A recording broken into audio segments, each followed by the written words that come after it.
je voudrais dire en plus que ne pas travailler pour le peuple, pour la vérité, c'est être antipatriote. Moi, je n'ai aucun problème qu'un membre de l'ELECAM ait été un membre du RDPC ou de l'Humanitaire ou du MRC. Ce n'est pas le problème. Le problème, c'est que c'est lorsqu'il est en charge dans une telle institution, il doit se comporter comme le citoyen. Que représente un pays où les élections ne sont pas justes, où les élections ne sont pas transparentes. Est-ce que c'est un pays qui a amené à se développer? Non. Dans tous les pays, les membres du collège électoral sont issus sont issus des partis politiques, peut-être qu'ils ne militent plus, mais s'ils ont fait partie des partis politiques. Mais ils se comportent en tant que citoyens. Citoyens, c'est-à-dire juste et impatients. Or, au Cameroun, ce n'est pas le cas. La preuve, aujourd'hui, je prêche pour ma paroisse que l'ELECAM, qui reçoit les instructions du MINAT, lui informant qu'il fait le président d'un parti de pouvoir, en estimant qu'un autre qui ne connaissent pas, qui n'ont jamais vu depuis 8 ans, est aussi président d'un parti comme le Manifeste. Je vous rappelle, je rappelle à notre Péguin, que le 24 avril, l'ELECAM, avec la signature de Dorothée Djema, a invité Anouté Kane pour participer à la réunion pour la préparation de cette élection.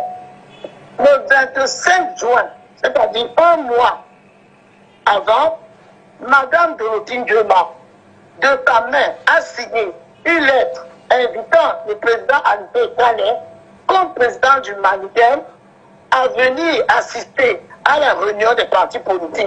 Et le 25 juin, dans la salle, se trouvaient les membres de l'ONU, les membres de l'Union européenne, les membres de la Commission des droits de l'homme, qui ont vu Anissé Kane, en tant que président du Manigem, en train de présider une réunion dans une commission. Comment se fait-il que la même Dorothée Djema aujourd'hui se mette à reconnaître un campion comme président du Manigem en même temps qu'Anissé Kane? Moi, je voudrais savoir comment est-ce un pays peut se développer avec un antipatriotisme.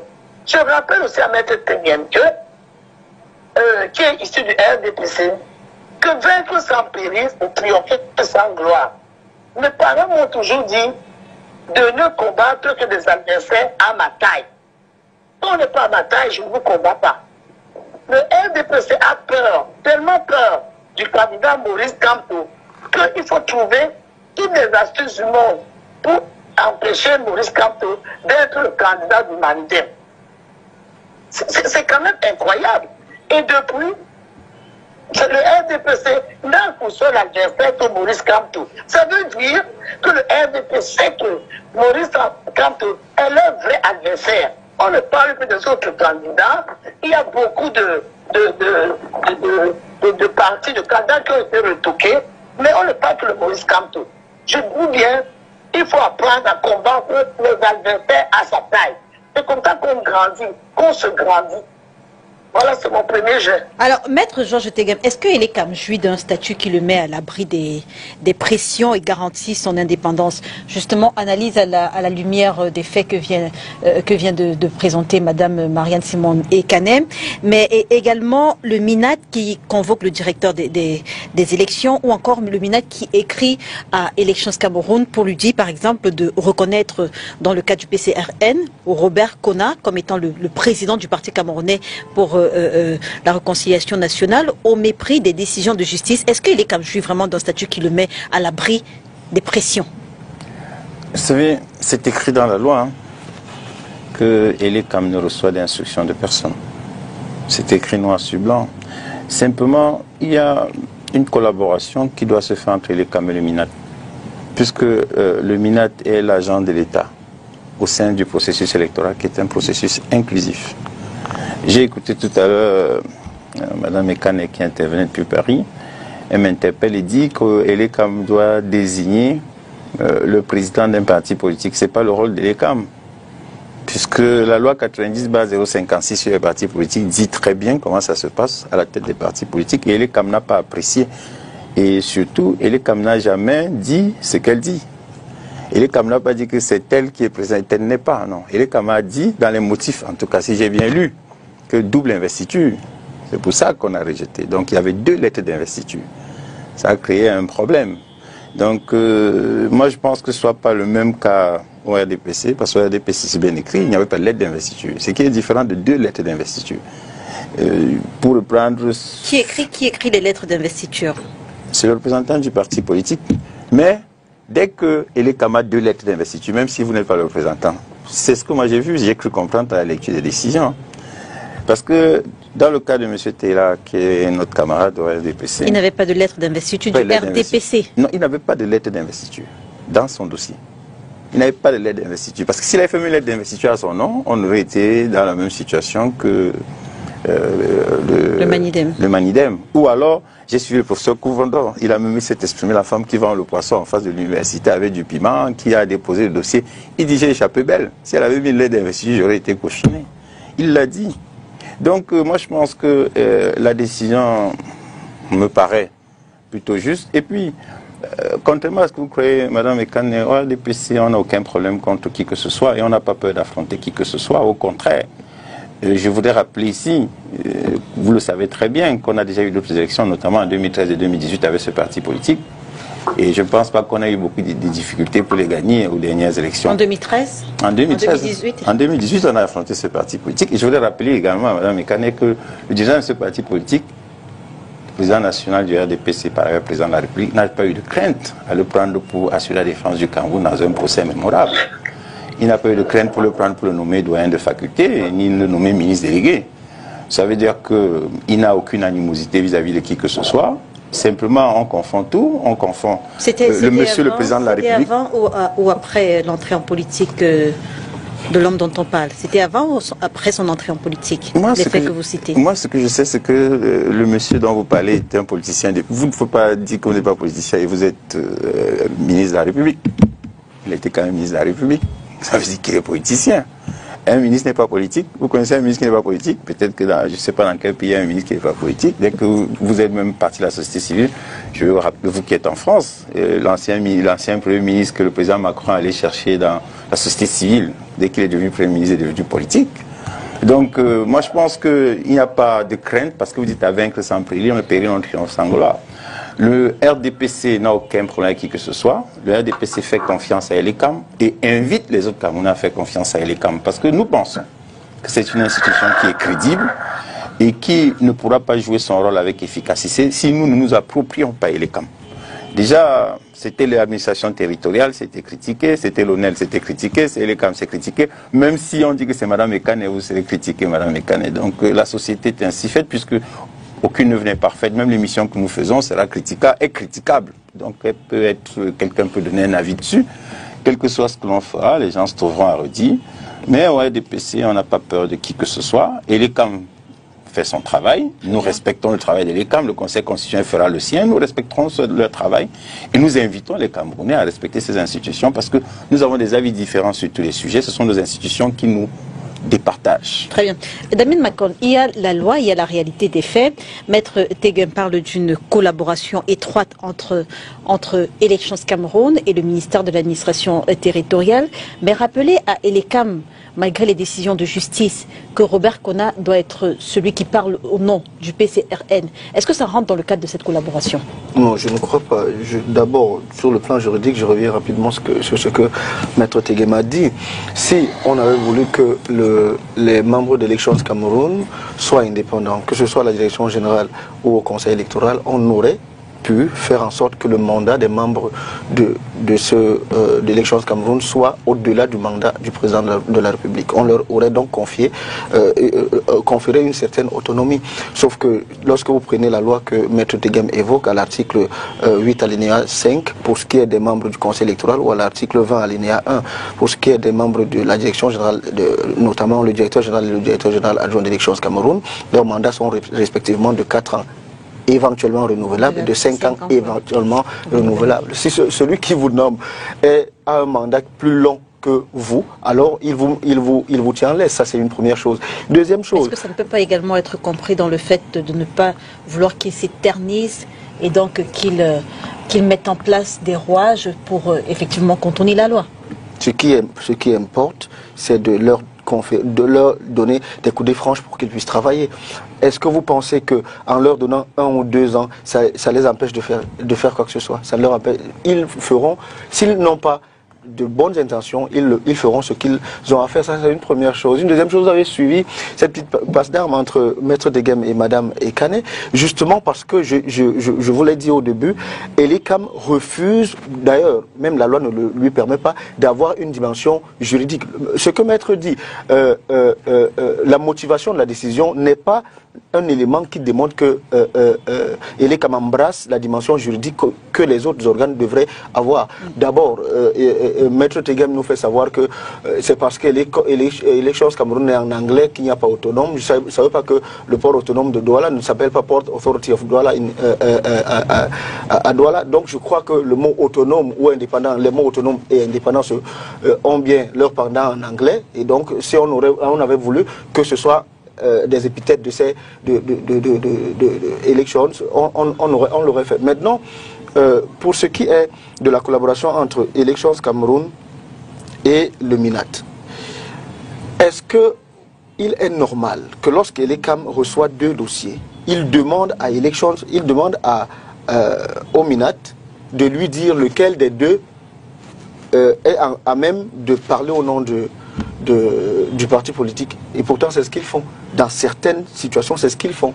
Donc, aujourd'hui, Elecam veut nous dire qu'il n'y a pas de technicien au sein du Conseil électoral ou alors de la Direction générale d'élections Cameroun pour entrer dans les statuts d'un parti politique et savoir qui est à même de parler au nom de ce parti. Donc, il renvoie la patate chaude au Conseil constitutionnel qui, lui aussi, a un président qui est nommé, donc, du moins, tout le Conseil est nommé par le président de la République. Je veux bien que Maître Degem nous cite les Badinter et autres qui sont nommés, mais lui qui connaît bien le processus qui couronne ou qui chapeaute la nomination de Fabius et autres, doit bien savoir que, contrairement au Cameroun où la Chambre des représentants, le Parlement est inféodé au pouvoir judiciaire et donc tout ce que le pouvoir, au pouvoir exécutif et tout ce que le pouvoir exécutif décide passe comme une lettre à la poste. En France, il y a possibilité que M. Macron nomme et que cela ne soit pas entériné par le Parlement français. Est-ce que depuis 1946, avec je crois l'Assemblée représentative camerounaise, l'ARC, vous avez entendu qu'une proposition de loi a été retoquée? Jamais de la vie. Donc, à la réalité, ce que Maître Degem, les images que Maître Degem prend ne peuvent pas être collées au Cameroun parce que après la nomination par le président de la République, il y a une procédure de validation qui peut être assez difficile dans d'autres environnements, mais au Cameroun, c'est juste comme un enregistrement. Donc, la collaboration qui doit exister entre Elections Cameroun et le MINAT, on ne peut pas empêcher qu'il y ait collaboration. Mais le MINAT ne doit pas s'asseoir. Je veux dire, Elecam ne doit pas s'asseoir face au MINAT parce que, Maître Degem l'a rappelé, il est dit dans la loi que Elections Cameroun ne doit recevoir d'ordre d'aucune autre institution, d'aucune personne extérieure. D'où vient-il donc que M.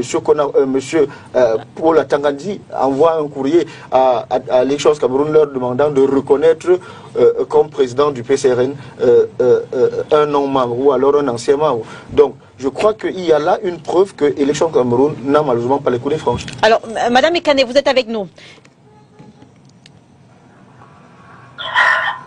Alors, Elecam et MINAT, inféodation ou collaboration? On se souvient justement que lorsque le 2e dossier a été déposé à Elections Cameroun, au nom de votre parti, le 21 juillet, le 23 juillet, dans la nuit du 22 au 23 juillet, il y a eu un changement à la tête du Manidem, si on se réfère à ce qui a été inscrit sur le site du ministère de l'administration territoriale. Donc, collaboration ou inféodation? Je pense que je pourrais dire les deux. Mais j'aimerais d'abord répondre à Maître Degem. En lui demandant, ça voudrait dire, Maître, que les élections municipales et législatives de 2020 sont entachées d'irrégularités. Pourquoi je dis ça? Parce qu'en 2020, les instituts des candidats du Manidem ont été faits par M. Ekanyalité.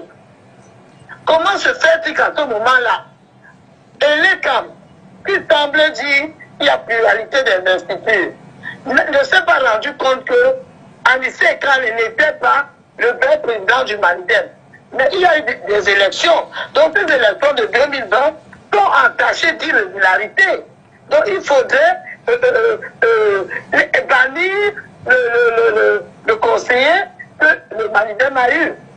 Et bizarrement, en 2025, après avoir pendant 7 ans convoqué Anissé Ekane comme président du Manidem dans toutes les réunions Elekam, et ils n'ont jamais convoqué Yebga, ils ne se sont jamais dit il y a peut-être un autre. Et en 2027, ils réalisent que tiens, il y a encore un autre président du Manidem. Et vous pensez que c'est normal? Le monde entier vous regarde. Comment se fait-il que le MINAT, M. Atangandji, fait une lettre disant qu'on a piraté le site du MINAT? Et dans la nuit, avec l'audio de Yebga, cet audio a été vérifié par des experts et mis en lieu sûr.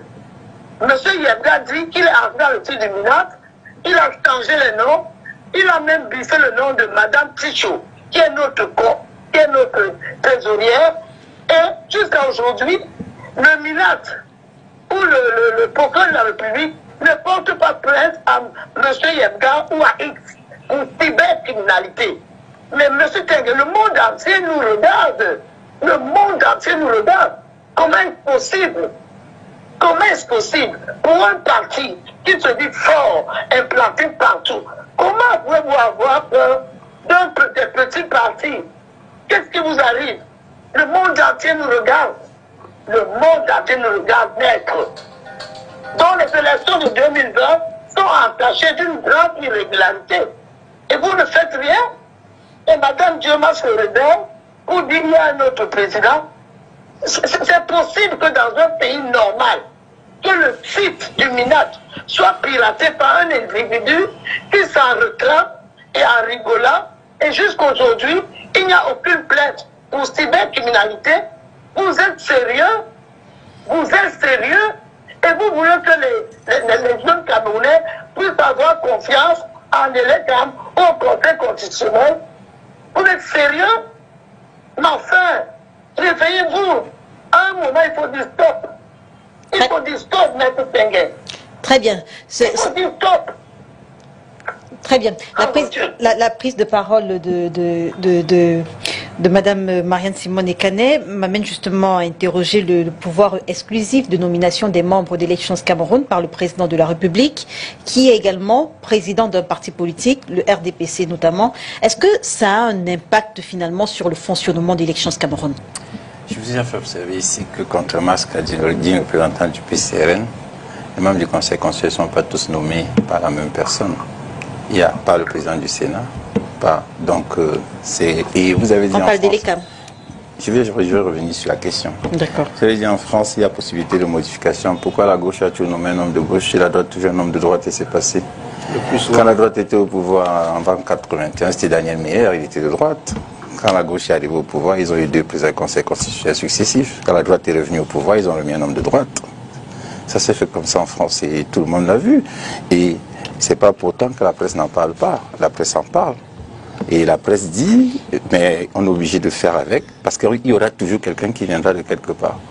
Les gens ne tombent pas ex nihilo. Et puis, ce sont des fonctions dont l'accès est subordonné au respect d'un certain nombre de conditions. Les conditions, notamment, c'est avoir servi pendant un certain nombre de temps et avoir, par la qualité de son service, participé à l'œuvre de construction de la nation ou de l'œuvre de construction de la République. Donc, moi, je pense que ce que vous dites, vous avez le droit de vous exprimer parce qu'on est en démocratie, mais vous, en situation de responsabilité, vous ne ferez pas autrement. Parce que vous serez bien obligé de nommer les gens qui ont une certaine expertise. Et sur Mme Ekane, parce que elle dit des choses, je pense que vous confondez je préfère ne pas employer le mot, le vocabulaire confondre. Je pense que, pour ma part, je préfère dire mon opinion à moi, c'est que ELECAM, contrairement à ce que vous dites, n'est pas un organe qui ne vit pas sous la loi. Hein. Il ne reçoit pas d'instructions, mais ELECAM travaille en respectant la loi de la République. Et en ce qui concerne les partis politiques, la loi de la République, c'est 90/056. Et l'autorité de tutelle des partis politiques, c'est le ministère de l'administration territoriale. Donc, si ELECAM veut avoir une information sur un parti politique, c'est la seule personne qui a autorité. Puisque, si vous prenez la loi, l'article 4 de la loi 90/056, vous verrez bien que lorsqu'il y a une modification au sein d'un parti politique, c'est le ministère de l'administration territoriale qui est informé via le gouverneur de la région. Donc, ELECAM, quand ils ont besoin d'un certain nombre d'informations, même si, dans le cas que vous évoquez, ELECAM n'a jamais dit qui représentait votre parti. Vous parlez des élections de 2020, ELECAM n'a jamais dit, ou alors le ministre de l'administration territoriale n'a jamais dit qu'en 2020, tel ou tel n'avait pas qualité pour représenter votre parti. Et dans la décision, il n'y a pas eu un problème de qualité de représentation des partis politiques, non. Ils ont dit 2 lettres d'investiture. C'est-à-dire que nous avons reçu 2 lettres d'un parti politique. Nous estimons que pour un parti politique, il faut 1 lettre d'investiture. C'est écrit dans la loi. Ils ont dit 2 lettres, ils ont rejeté. Et vous avez parlé tout à l'heure, Madame Ekane, vous avez évoqué les plaintes. Moi, je croyais plutôt que c'est que j'attends. Et ça, je l'attends depuis, pas seulement de vous. Hein. J'écoute beaucoup. Et puis, il dit, mais il y a des avocats. Bon, moi, je ne comprends pas. Je suis mal placé. Mais chacun dit, il y a usurpation. Mais personne ne dépose la plainte sur l'usurpation. C'est quelque chose que, bon, moi, je suis avocat et je suis parfois silencieux quand je vois certaines choses. Donc, en fait, vous renvoyez la balle à Mme Ekane quand elle demande au MINAT de déposer plainte pour cybercriminalité contre mais celui... Léla, elle dit qu'il y a un usurpateur. Le code pénal, un avocat. Moi, j'ai dans mon bureau, monsieur le procureur, ce monsieur, il dit qu'il est président. Pas ma plainte, j'ai la décharge, j'ai quelque qu'il en prend, il a déposé, il faut. Vient le lendemain, on a côté à la PJ, on le convoque. Est-ce qu'on devrait s'attendre également que le MINAT dépose plainte pour cybercriminalité contre celui qui aurait... Moi, je vais vous dire une chose, mais c'est son droit, s'il veut le faire, il le fera. Donc, pour déjà faire le reproche au MINAT, il faut qu'eux-mêmes disent que nous avons fait notre part. Parce que le comportement républicain, c'est que chacun doit avoir une attitude républicaine pour demander à la République de l'accompagner. Vous demandez un accompagnement à la République, vous-même soyez républicain. Le républicain respecte justement ELECAM. Je ne sais pas quelle était votre question, peut-être que j'ai répondu en passant. Mais moi, je pense pour ma part que la nomination, parce que vous avez pas les cas de nomination. Oui, justement. Très bien. Est-ce que le fait que ce soit le chef de l'État qui nomme les 18 membres, je crois, des Chance Cameroun, est-ce que ça a un impact sur le fonctionnement de l'institution? La République, c'est la norme juridique. Constitution, loi, règlement, jurisprudence. Est-ce qu'il n'y a pas une certaine dépendance de l'ELECAM vis-à-vis du président de la République, qui par ailleurs est également président du RDPC, le cordon ombilical qui demeure? Madame Léla. Oui, maître. La République, c'est la Constitution, la loi, le règlement. La Constitution, article 8, le président de la République. Il nomme aux emplois civils et militaires. Donc sur le plan légal, il peut. Maintenant, sur le plan démocratique, la loi, c'est Vox Populi. La voix du peuple, c'est la voix de Dieu. Le président de la République a la circonscription électorale qui est la nation camerounaise, c'est-à-dire le territoire du Cameroun, la circonscription électorale du président. Il est élu la nation entière. C'est pourquoi il incarne l'unité nationale. Et en tant qu'élu la nation entière, il est investi du pouvoir démocratique de désigner les personnes qui peuvent agir. Donc l'institution est démocratique parce qu'il délègue une partie du pouvoir reçu du peuple à des gens pour dire voilà ce que le peuple camerounais vous a donné. L'institution est donc par conséquent démocratique. Quel est votre choix que vous aurez fait? Une institution corporatiste?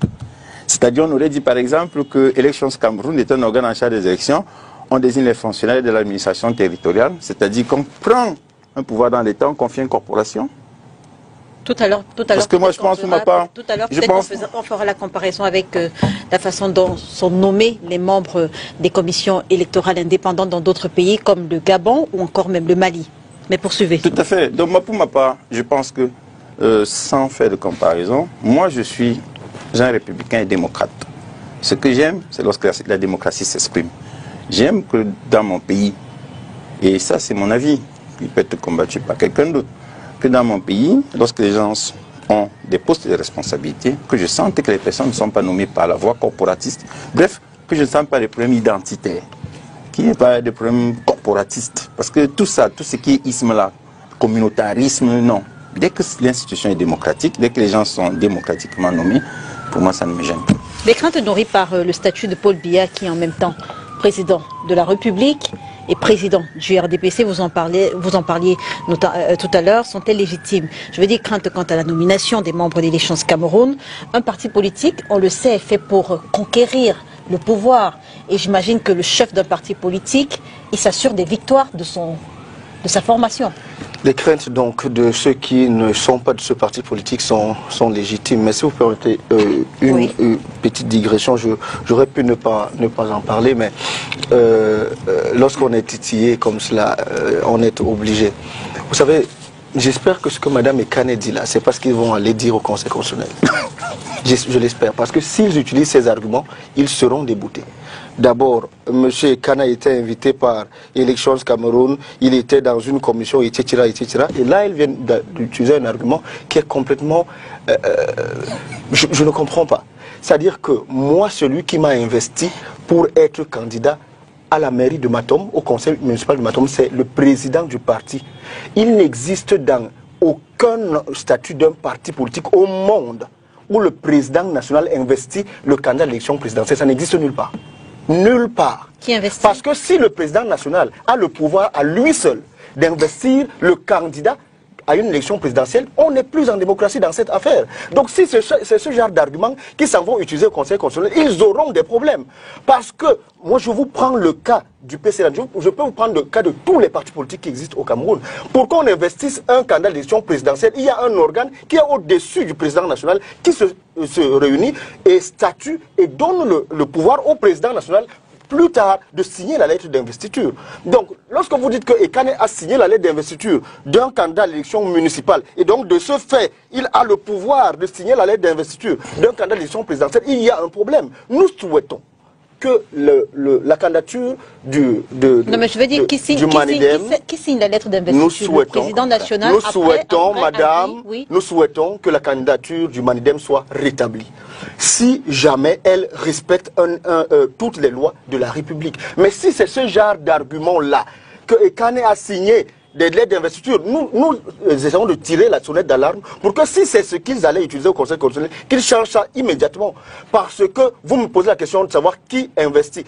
Un président national de parti politique ne peut pas avoir à lui seul le pouvoir d'investir un candidat. Pour qu'il le fasse, il faut que un organe lui délègue ce pouvoir-là. Dans le cadre du PCRN, c'est le bureau politique national qui investit le président, le candidat à l'élection présidentielle. Dans le cadre du RDPC, c'est la même chose. Dans le cadre, je dis, il n'y a pas, vous me donnerez un seul parti politique qui dit que pour l'élection présidentielle, le candidat est investi par le président national. Ça ne peut pas exister. Ce ne serait pas démocratique dans un parti politique. Donc, je fais cette petite digression, je referme, pour inviter nos pairs de l'opposition qui sont en difficulté à ne pas aller s'engouffrer au Conseil constitutionnel avec ce genre d'argument. Maintenant, vous me posez la question de savoir, pour ce qui est de la nomination des membres de l'ECAM et des craintes des autres partis politiques, oui, ces craintes sont légitimes. Si vous avez été nommé par le président d'un parti politique, de surcroît candidat à l'élection présidentielle, et que vous avez à trancher entre un différend qui l'oppose à un autre candidat, vous serez davantage amené à lui donner raison. Alors, il vous souvient, madame, qu'en 2011, il me semble, M. Dipadamouele Alexis, président de la Cour suprême agissant comme conseil constitutionnel, disait « Je lis ce qui est écrit. Je ne peux rien faire, je lis ce qui est écrit. » Donc, à la réalité, ces gens-là sont nommés pour reconduire M. Biapol et son successeur s'il tripatouille encore les élections en 2025. Allez-y, Mme Ekane. Oui, alors, monsieur qui vient de parler, comment il s'appelle? Monsieur Damien Macon, monsieur Macon du PCRN. Bon, monsieur du PCRN, si vous ne connaissez pas le Manidem, arrêtez de raconter n'importe quoi. Il n'a pas été dit que monsieur Kane Anissé, qui est président du Manidem, s'est levé un soir et a décidé d'investir, de faire la lettre d'investiture. Mais bien sûr que le bureau politique lui donne le mandat d'investir. Madame, il n'existe pas de bureau politique au Manidem. Il n'existe pas de bureau politique au Manidem. Vous ne le saviez même pas. Vous connaissez le Manidem? Je dis qu'il n'y a pas de bureau politique. Vous ne connaissez pas comment s'appelle cet organe, madame. Alors que vous êtes dans ce parti. Vous ne connaissez pas comment s'appelle cet organe. Je ne vous en donnerai pas le nom, mais il n'y a pas de bureau politique dans votre parti.